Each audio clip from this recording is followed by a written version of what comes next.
देवगढ़ एक ऐसा शांत कस्बा जहां लगता था कि हर कोई एक दूसरे को जानता है, या शायद बस ऐसा लगता ही था।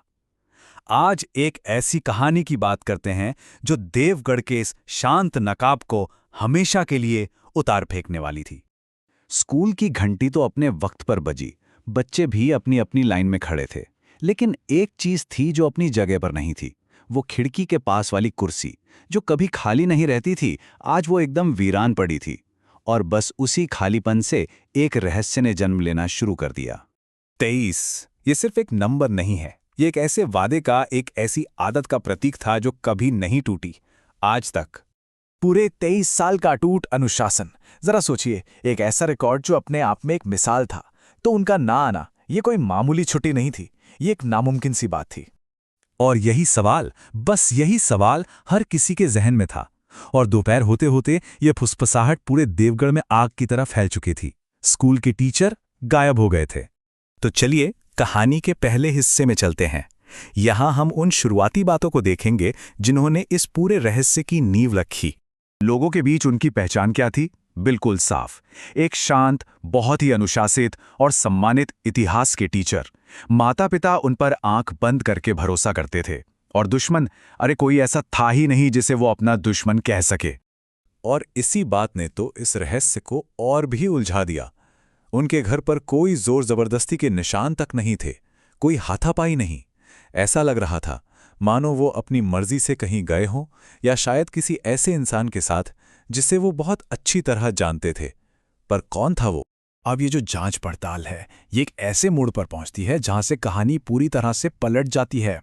एक ऐसी चीज मिलती है जो उस टीचर की छुपी हुई जिंदगी को सबके सामने लाकर रख देती है। जरा सोचिए इस बारे में। एक संदूक, और उसके अंदर जमीन के कागजात या प्रेम पत्र नहीं, बल्कि पूरे कस्बे के लोगों के लिखे हुए इकरारनामे। ये वो राज थे जिन्हें लोग शायद अपने साथ अपनी कब्र तक ले जाना चाहते थे। उन चिट्ठियों में लिखे हर शब्द से ना एक अजीब सी बेबसी और अपराध बोध की बू आ रही थी। ऐसा लग रहा था जैसे कोई अपनी आखिरी प्रार्थना कर रहा हो। ये एक लाइन, बस यही एक लाइन ये बताने के लिए काफी है कि लोगों का उन पर कितना गहरा विश्वास था। वो सिर्फ एक टीचर नहीं थे, उससे कहीं ज्यादा थे। वो तो एक तिजोरी की तरह थे जिसमें लोग अपने सबसे गहरे और काले राज बंद कर दिया करते थे। और इन राजों का वजन भी कुछ ऐसा ही था। ये इतने भारी थे कि अगर खुल जाते तो कई जिंदगियां तबाह हो सकती थीं, परिवार टूट सकते थे, और एक शांत शहर की नींव तक हिल सकती थी। तो अब धीरे धीरे ये साफ हो रहा था कि ये मामला सिर्फ एक इंसान के गायब होने का नहीं था।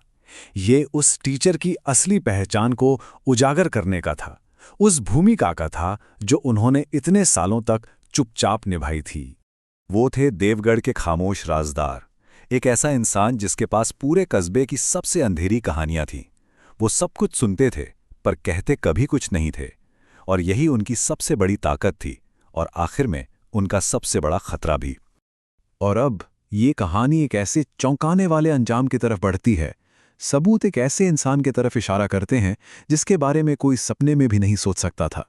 जरा इन घटनाओं के क्रम को देखिए। रात के 11:42 पर एक आखिरी फोन कॉल, और उसके बाद सन्नाटा।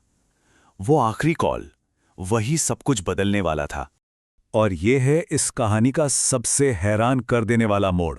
वो कॉल करने वाला कोई अनजान शख्स नहीं था, बल्कि एक ऐसा करीबी था जो उन्हें ढूंढने में मदद कर रहा था, जो सबके सामने उनके लिए मगरमच्छ के आंसू बहा रहा था। एक तरफ दुनिया को दिखाने के लिए दुख, और दूसरी तरफ रात के अंधेरे में किया गया एक घिनौना अपराध। ये धोखे का सबसे भयानक रूप था, एक ऐसा धोखा जिसमें भरोसे को ही हथियार बना लिया गया। और तो और मेडिकल रिपोर्ट ने भी इसी तरफ इशारा किया। शरीर पर संघर्ष का एक भी निशान नहीं था। मतलब साफ था, उन्होंने कोई बचाव नहीं किया। उन्होंने उस इंसान पर भरोसा किया जो उनकी जान लेने आया था, वो इंसान जिसे वो शायद अपना दोस्त समझते थे। तो अब आते हैं इस कहानी के सबसे जरूरी हिस्से पर।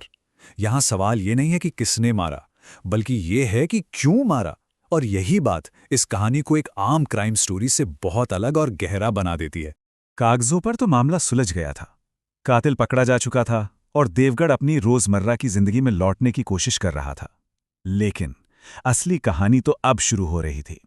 इस पूरी कहानी का जो असली मुद्दा है ना, वो कातिल की पहचान नहीं बल्कि कत्ल का मकसद है। और इसका जवाब वो किसी की भी कल्पना से कहीं ज्यादा परेशान करने वाला है। यही इस कहानी का सबसे बड़ा विरोधाभास है। उनकी मौत की वजह उनकी जुबान नहीं, बल्कि उनकी खामोशी थी। कातिल को इस बात का डर नहीं था कि वो कुछ बोल देंगे। उसे तो उस ताकत से डर था जो उस टीचर की खामोशी में छुपी थी। उसे उस राज के वजन से डर था, एक ऐसा बोझ जो अब सिर्फ उसी एक इंसान के कंधों पर था। और आखिर में ये कहानी हमें इसी एक सोच के साथ छोड़ जाती है कि जब राज बहुत ज्यादा गहरे हों तो उन्हें संभालने वाला सबसे भरोसेमंद इंसान ही सबसे खतरनाक बन जाता है। क्योंकि खामोशी अपने आप में एक ताकत है, और ताकत आखिर में किसी को भी धोखा देने पर मजबूर कर सकती है।